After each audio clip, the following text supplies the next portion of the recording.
Y es bueno vernos de esta manera. Y es bueno estar juntos. Y no sé si me da a mí la sensación o qué, pero como que el tapaboca, este sistema que como que nos tiene como medios tensos, ¿no?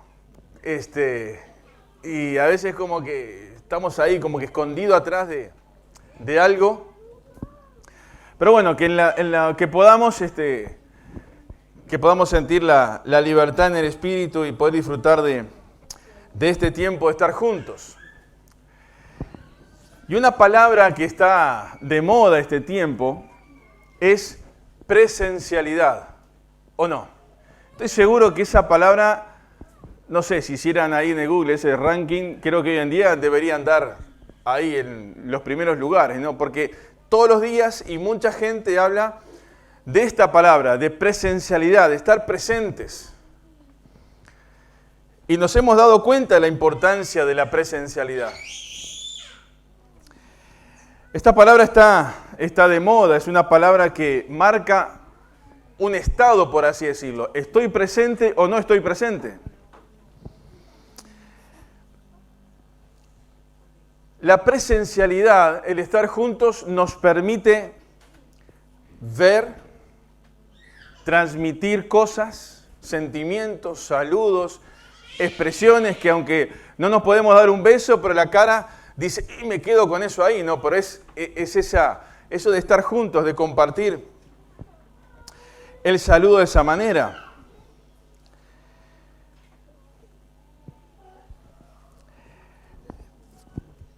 También la presencialidad nos ayuda a guiarnos, porque nos guiamos unos a otros.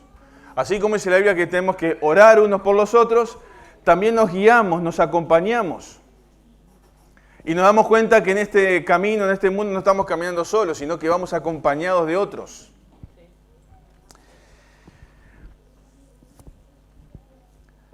Esta tarde en el estadio, podemos hablar hoy porque como empataron, están todos contentos. No les sirvió a ninguno, entonces no pasa nada. Entonces, por eso. Entonces, pero en el estadio hoy había un montón de fotos. Habían miles de fotos que ni siquiera se vieron. Como queriendo marcar una presencia. Pero tampoco se vieron. Y según me dijeron algunos que vieron el partido que ni los jugadores se vieron. No solamente por la niebla, sino por... Bueno, vamos a no entrar en comentarios deportivos, pero la importancia de la presencialidad. Yo quiero que me acompañen a leer un pasaje en la Biblia, en el primer libro de la Biblia, Génesis capítulo 28. Y vamos a ver la presencia ignorada, por decirlo de alguna manera. ¿Les ha pasado cuando uno está, pero se sienten ignorados? En algún grupo. Que uno está, pero parece que nadie se percibe que uno está. Y parece que, entonces como que ignoran nuestra presencia. En algunos programas de televisión últimamente ha pasado eso, entre algunos periodistas como que han ignorado la presencia del otro y se ha complicado un poco el panorama. ¿Qué tema de sentir que ignoran nuestra presencia? Pero vamos a leer Génesis capítulo 28.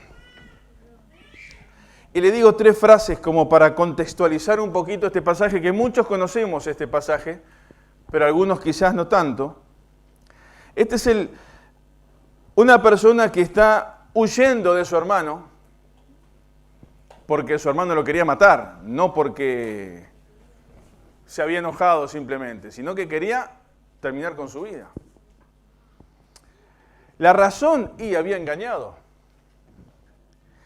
Y el engaño, eso tiene consecuencias. Y ahí hubo una ruptura familiar, porque la madre fue medio cómplice de este hombre, engañando también al esposo, que no era nada más ni nada menos que Isaac, el hijo de la promesa. Y del que vamos a hablar era nada más y nada menos que el nieto de Abraham y Sara, casi nada. Y aún más, que es el padre de José. O sea, estamos hablando de alguien que, a ver, uno mira el antes y mira el después y este tenía todo perfecto como para ser el ideal. Pero él está huyendo. Pero uno cuando lee la historia, que no lo podemos hacer ahora porque por el tiempo, vemos que a pesar de sus errores, pasaron muchos años, corrieron muchas lágrimas, hubieron muchos tiempos difíciles, pero al final él puede decir, Dios siempre estuvo con él. Y Dios cumplió sus propósitos con él. Vamos a leer ahí el versículo 10 del capítulo 28 de Génesis. Salió pues Jacob de Beerseba y fue a Aram, y llegó a un cierto lugar, y durmió allí, porque ya el sol se había puesto, y tomó de las piedras de aquel paraje y puso a su cabecera y se acostó en aquel lugar. Y soñó, y aquí una escalera que estaba apoyada en la tierra y su extremo tocaba en el cielo, y aquí ángeles de Dios que subían y descendían por ella. Y he aquí Jehová estaba en lo alto de ella, el cual dijo, yo soy Jehová, el Dios de Abraham, tu padre, el Dios de Isaac. La tierra que estás acostado te la daré a ti y a tu descendencia. Será tu descendencia como el polvo de la tierra, y te extenderás al oriente, al occidente, al norte y al sur, y todas las familias de la tierra serán benditas en ti y en tu simiente. He aquí yo estoy contigo, y te guardaré por donde quiera que fueres, y volveré a traerte a esta tierra, porque no te dejaré hasta que haya hecho lo que te he dicho. Y despertó Jacob de su sueño, y dijo, ciertamente Jehová está en este lugar, y yo no lo sabía. Jehová está en este lugar, y yo no lo sabía. Y tuvo miedo, y dijo, cuán terrible es este lugar. No es otra cosa que casa de Dios y puerta del cielo. Y se levantó Jacob de mañana y tomó la piedra que había puesto de cabecera y la alzó por señal y derramó aceite encima de ella.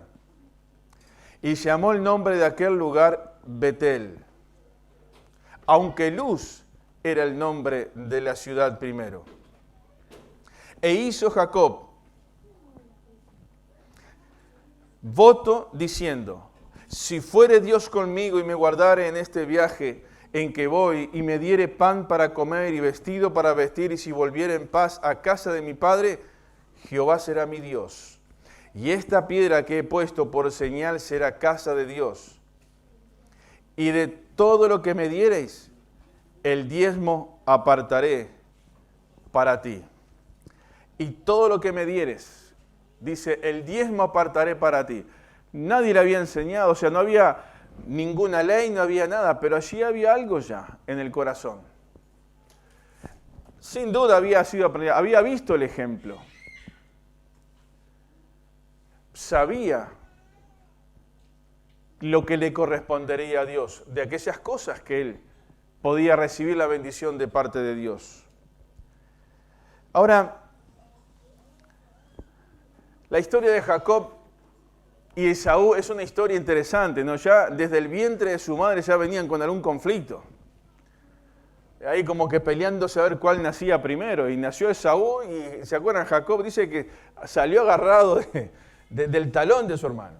Como peleando, no quiero salir yo primero. Ya es como un presagio de lo que iba a hacer después, más adelante en su vida, en la vida de ellos. Sin duda, Jacob, por lo que hizo, tuvo una vida de muchas luchas, donde tenían como una característica, era bastante tramposo. Y una persona que siempre estaba viendo de qué manera podía sacar ventaja.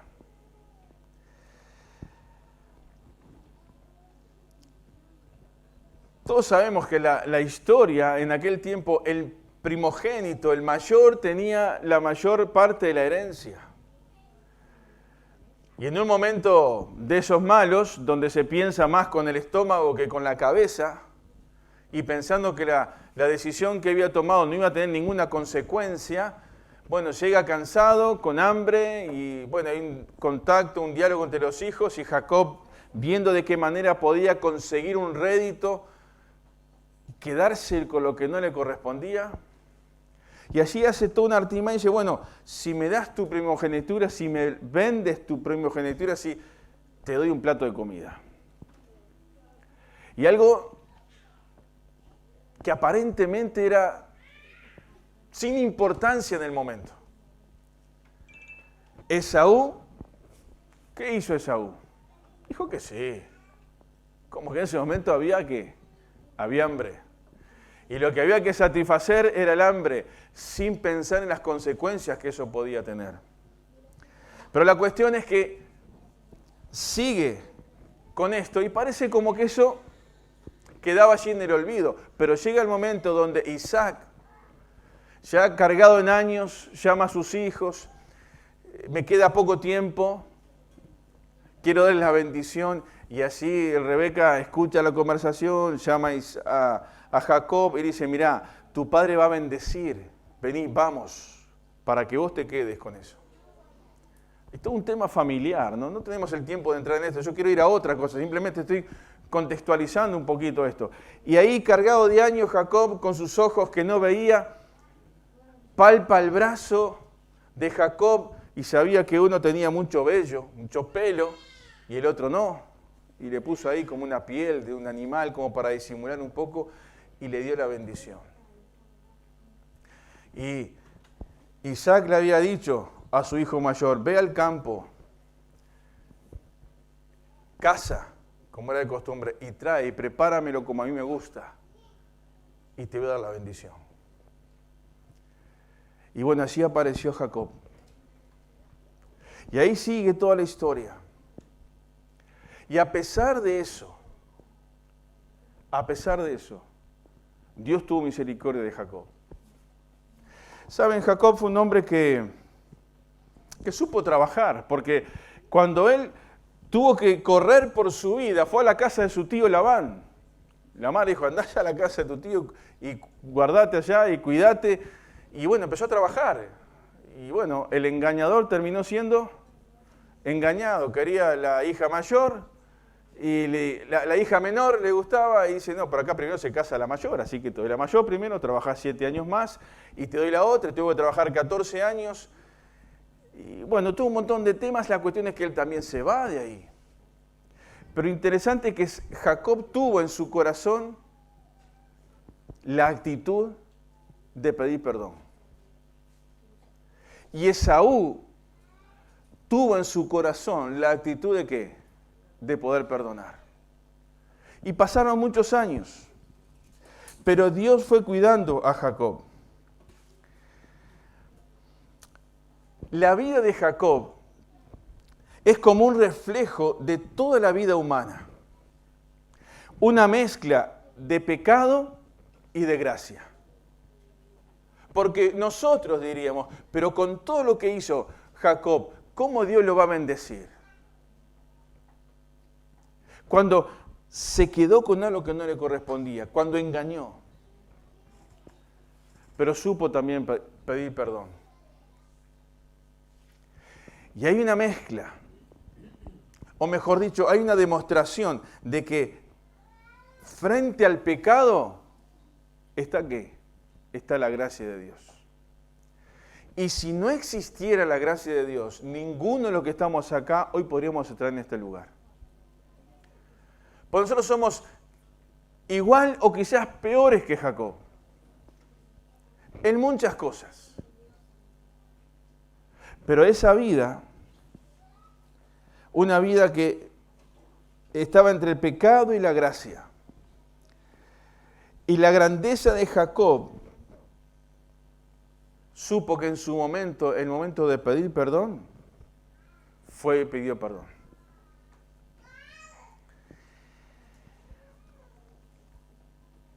Ahí en el significado de Jacob hay algunas acepciones en el hebreo. Y dice, por una parte la palabra Jacob significa Dios siempre protege. Pero en alguna raíz, en alguna acepción, aparece el significado de el tramposo.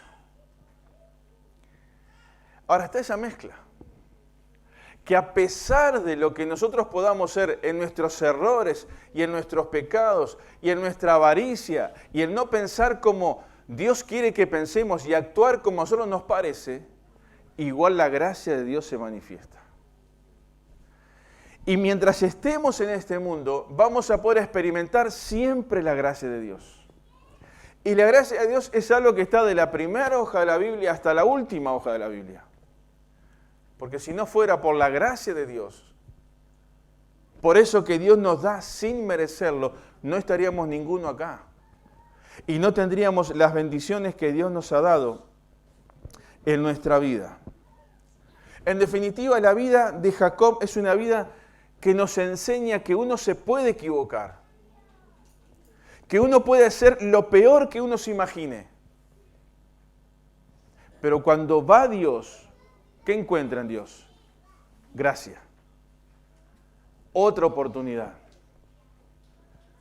Y Dios lo bendijo de una manera muy fuerte, muy grande. Le dio riquezas, le dio un montón de cosas, le dio familia. Ahora tuvo que sufrir el dolor de cuando sus hijos vendieron a José, aquel que tanto quería, que para él era, no sé cómo decirlo, era el preferido. Y cuando se lo sacaron, cuando murió según sus hermanos, era un dolor muy grande en el corazón.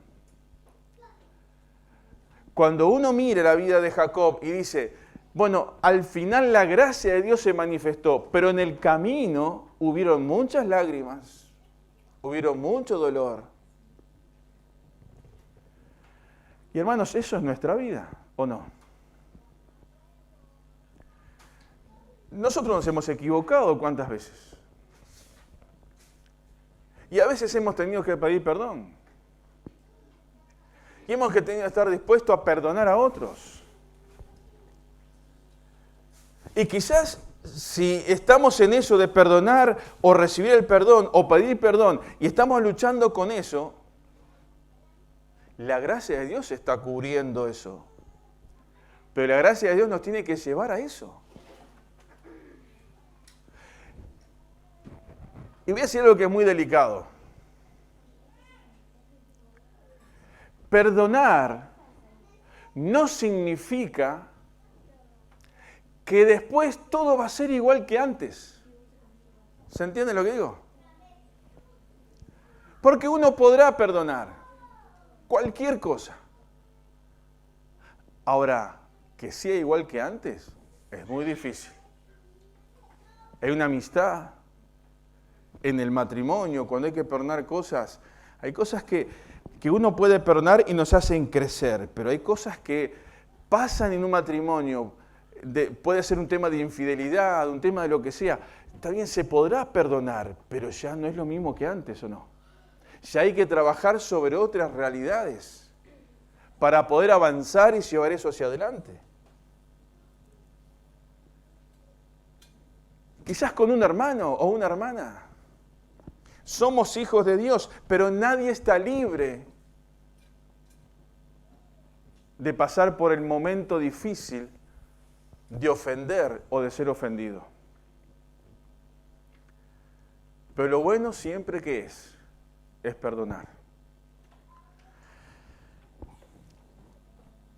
Y hermanos, si vas a pedirle perdón a alguien, esto yo sé que es muy personal, capaz que podrá alguien pensar diferente y está bien. No pretendas que ahora que pediste perdón todo va a ser igual que antes. Y si yo tengo que perdonar a alguien, tampoco pretenda que todo va a ser igual que antes.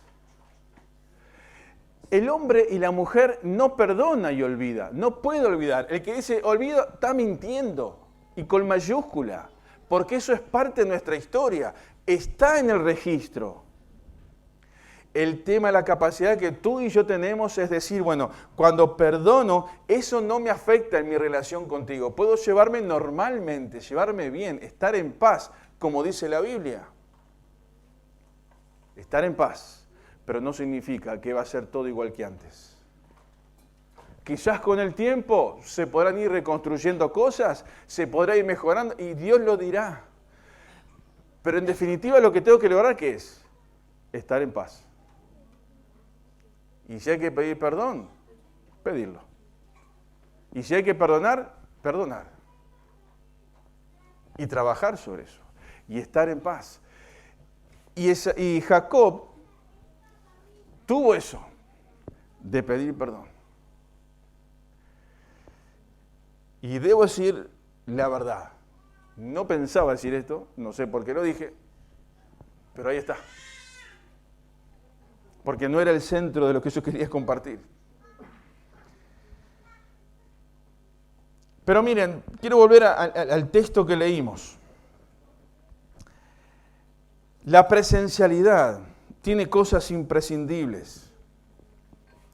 Allí encontramos en el versículo 16, dice, y despertó Jacob de su sueño y dijo, ciertamente Jehová está en este lugar, y yo no lo sabía.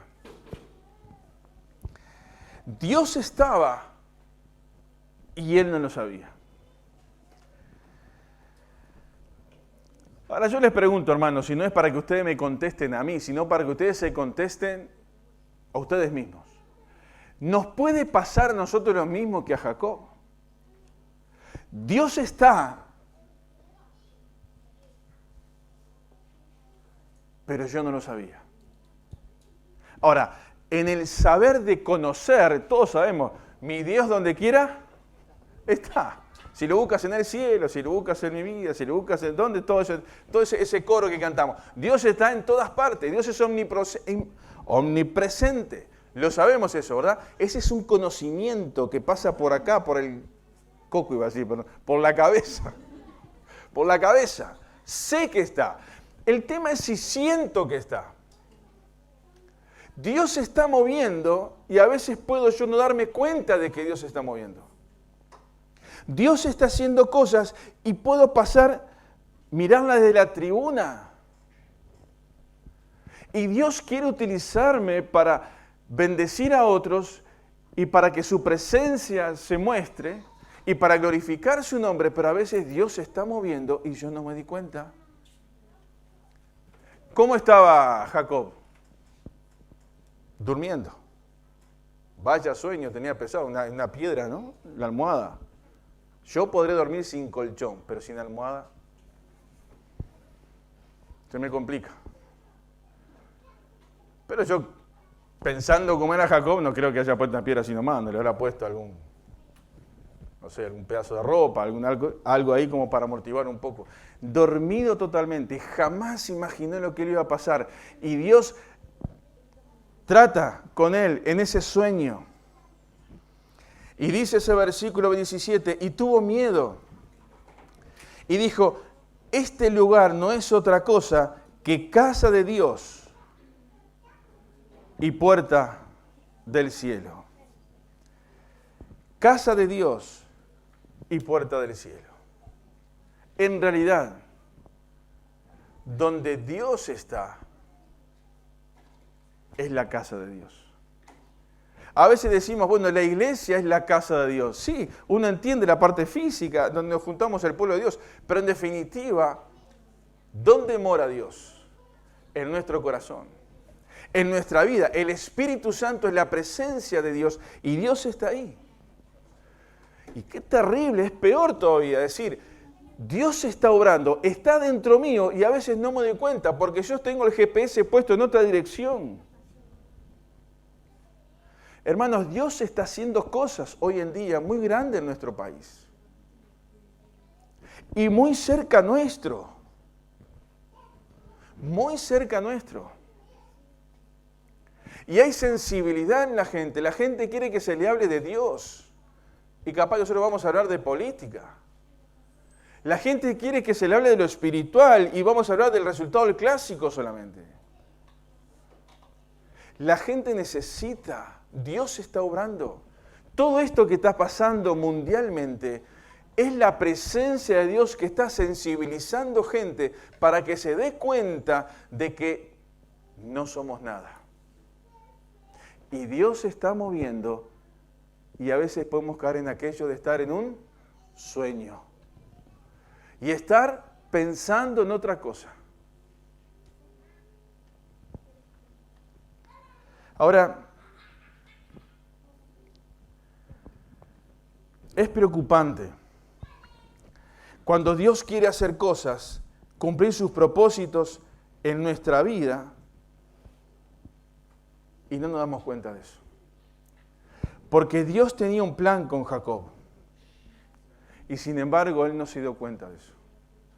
Hasta que vio ese sueño, Dios dando otra oportunidad.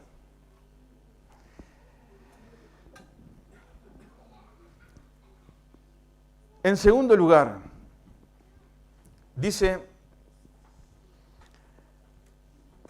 el versículo, bueno, no puse el versículo acá, a ver, ya lo voy a encontrar. Ahí está, 18. Y se levantó Jacob de mañana y tomó la piedra que había puesto de cabecera y la alzó por señal. Y saben, yo traje una piedra acá. Saben que uno mira la piedra de este lado y es horrible, digo, no sé, es Es fea, ¿verdad? Pero uno le da vuelta a esta piedra y cambia totalmente. Yo no entiendo nada de esto, ¿no? La cuestión es que en casa la tengo ahí en el living, abajo de una lámpara, y cuando uno prende la lámpara, brillan todas estas piedritas, estos pedacitos con sus perfiles, y es una piedra lindísima. Y si la agarra alguien que la sepa trabajar, la va a limpiar con algún producto y le va a sacar un brillo. ¿De dónde les parece que es esto? De Artigas. Claro, de Artigas. Esta piedra, hace unos años atrás estábamos recorriendo la campaña profunda allá en la zona de Artigas con el ómnibus, con el coche bíblico, y era el mediodía y el sol estaba así. Y yo iba manejando y de repente un resplandor me llamó la atención a mis ojos. Y esta piedra estaba enterrada, no se veía, solamente un pedacito estaba afuera. Y frené. Y ya veníamos con Enrique, con Paul, con Roberto Russell y con Sergio Rodríguez, ya mirando si vimos piedra, ¿no? Y veíamos una piedra ahí, o me la rompíamos y a veces nos llevamos porque en los caminos, ¿no? Y esta piedra estaba enterrada, apenas se veía. Y yo paré y no dije nada. Y mientras que ellos fueron a buscar en el campo, ahí se encontraron alguna cosa del alambrado para afuera, ¿eh? Vamos a aclarar por las dudas, no del alambrado para adentro. Lo que sería la vereda. Y yo fui a eso que me llamó la atención y empecé a escarbar. Y saqué y me encontré con esto. Que la verdad que es una piedra que si alguien la sabe trabajar, es una piedra preciosa, muy linda. Pero estaba escondida, estaba allí metida. Y cada vez que yo veo esta piedra, ¿de qué les parece que me acuerdo? ¿Amatista puede ser? Bien. ¿Y me acuerdo de qué? De ese viaje, de ese repartir folletos en Artigas, ¿cómo la encontré? Eso es una señal. Y lo que hizo Jacob, tomó esa piedra y la dejó como señal. Quería volver a ese lugar. Algún día volveré a ese lugar. Él no sabía lo que iba a pasar, pero en ese lugar tuvo un encuentro personal con Dios de una forma muy especial. Y hermanos, esto es una piedra. Pero en nuestra vida, ¿cuántas piedras van quedando que son momentos que nos recuerdan cosas muy lindas o cosas muy tristes? Saben, acá hay algunos capaz que si yo digo 4 palabras se van a acordar de algo. No sé si decía el nombre porque no les pedí permiso y no están. sé que una parte está escuchando, pero no sé la otra. Si yo digo, a ver lo que hago en los campamentos de invierno, porque cuando estaba preparando esto me vino a la mente eso, me acordé de eso. Si yo digo muelle de la Paloma, si algunos empezaron a reírse. Si yo digo gorra, si yo digo viento, y una gorra que se perdió y se cayó al mar, algunos que están acá se acuerdan, ¿verdad? Y los que están, y no sé si me dan yo tengo mi teléfono acá, a ver si me llega el permiso para que me dé autorizar para decir quiénes son. Pero yo estoy seguro que ellos se acuerdan de eso como un momento muy especial porque era alguien que estaba empezando a conversar. Hoy ya son casados, tienen 3 hijos. Él se llama Gustavo y ella Carolina. Ya está, vamos a hacerlo así. Se podía, llegó el mensaje, ahí está. Tenía la autorización ahí. Pero vieron, son esas cosas. Yo estaba pensando esto y me vino solamente. Y uno puede pensar otras tantas cosas. Y hermanos, es bueno que en nuestra vida vayamos marcando esos momentos que nos ayudan y nos impulsan hacia adelante. Porque en aquel momento Gustavo se hizo medio el enojado. ¿Pero qué se iba a enojar? Hoy miramos para atrás y vemos todo el producto de aquello.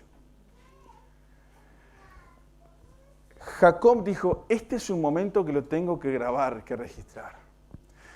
Y hermanos, los símbolos, la cena del Señor, es algo que Dios dejó porque es como una piedra de recuerdo. Para que recordemos lo que Cristo ha hecho por nosotros. Porque sin Cristo no somos nada. Y ahí él vio la presencia de Dios de una forma muy especial. Yo lo conté muchas veces, lo voy a contar de vuelta, no importa.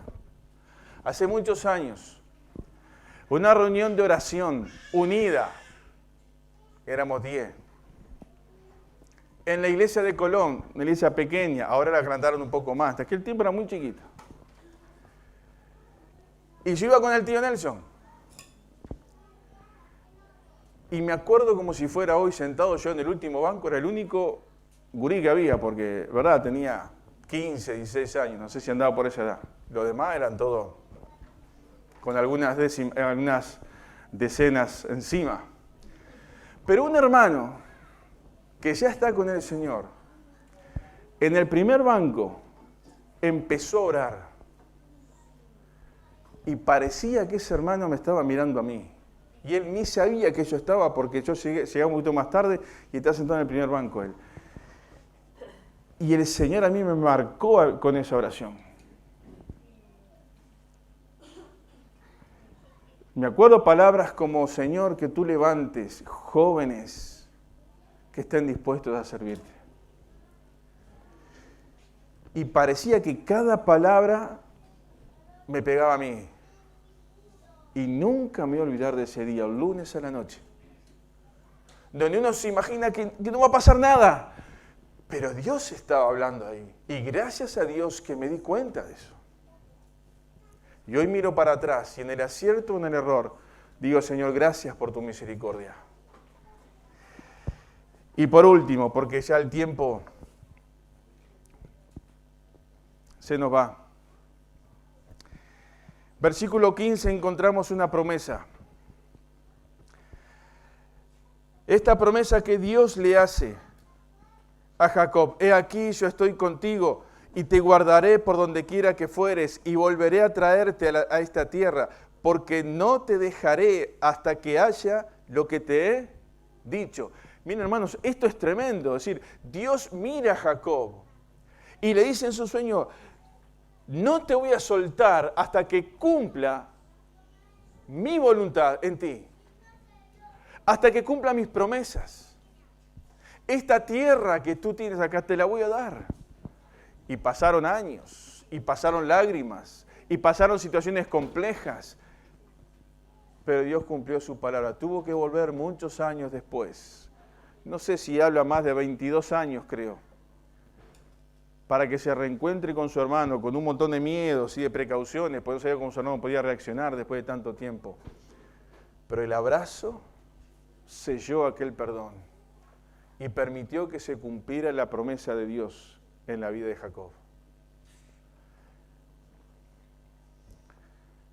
Dice, estoy contigo, te guardaré, volveré a traerte y no te dejaré hasta que cumpla mi propósito en ti. ¿Se acuerdan las palabras de María cuando el ángel se le aparece a darle esa noticia de lo que sería, de que ella iba a quedar encinta, iba a quedar embarazada, pero de una forma especial porque iba a nacer el fruto de su vientre, iba a ser el Hijo de Dios, algo que no se podía comprender a nivel humano? Las palabras que ella dijo, entonces María dijo, he aquí la sierva del Señor, hágase conmigo conforme a tu palabra. Y el ángel se fue de su presencia. Ella se dio cuenta que la presencia de Dios estaba allí. Y estuvo dispuesta a decir, Señor, he aquí tu sierva. Y hermanos, quizás en esta noche nosotros también tenemos que decir lo mismo. Señor, he aquí tu sierva, hágase conmigo como tú lo has dicho. ¿Fue fácil para María? No. María estuvo en la cruz. Y la cruz me habla de sufrimiento. Y cuando hay sufrimiento, no es mucha la gente que va a estar cerca tuyo. ¿O no es así? Y cuando estaba Jesús en la cruz, habían apenas 3 personas cerca. Allí estaba María. No fue fácil.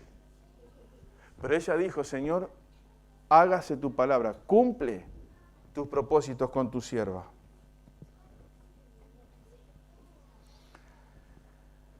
Hechos capítulo 10, versículo 33. Cornelio dice estas palabras, así que luego envié por ti y tú has hecho bien en venir.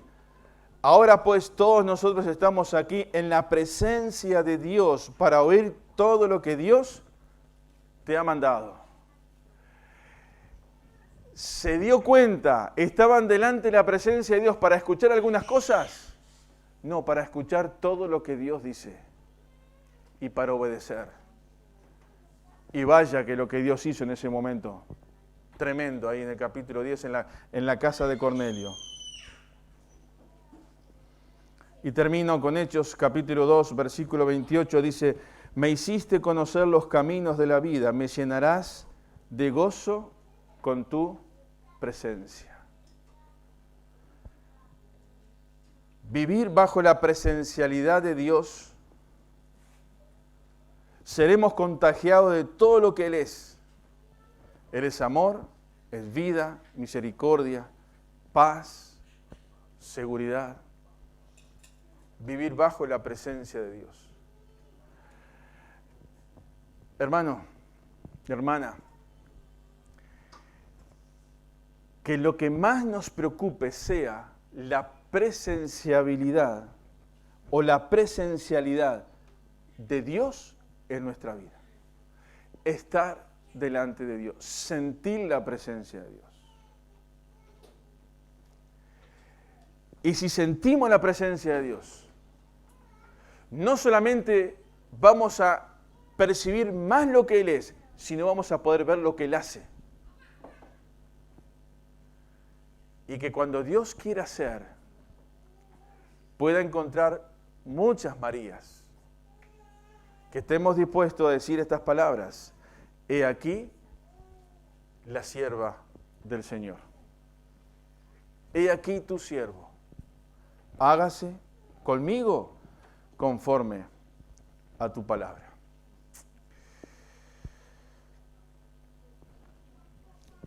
Me gustaría que los músicos tomen su lugar, por favor. Y me gustaría cantar antes de que Mauro termine, ese coro que dice, al estar en la presencia de tu divinidad. Y contemplar la hermosura de tu santidad. Y dice, mi espíritu se alegra en tu majestad. Te adoro a ti, te adoro a ti. Hermanos, que Jacob no se dio cuenta de lo que estaba pasando hasta que le cayó la ficha. Que no te distraigan tantas cosas que nos pasan y que hay en este mundo y que nos hacen perder el privilegio de experimentar la presencia de Dios. Y puede ser que Dios esté acá en esta hora. No, Dios está acá en esta hora. Y quiere obrar en nosotros de una forma especial. Y uno sabe que hay momentos difíciles. Que hay orgullo, que hay rencores, que hay dolores provocados por otros, pero no vale la pena cargarlos. Jacob caminó tantos años y a pesar de lo que él hizo, Dios se mostró en él de una forma especial. Lo tomó de su mano y le dijo, no te soltaré hasta que haga contigo lo que he dicho. Y hermanos, esto es lo que Dios quiere hacer con nosotros. Tomarnos y poder hacer con nosotros lo que Él quiere. Y si eso lo logramos, entonces nuestra vida tuvo sentido acá en este mundo. Ahora, si no logramos que Dios cumpla sus propósitos en nuestra vida, simplemente pasamos por este mundo. Pero Dios quiere hablarnos y utilizarnos para bendecirnos.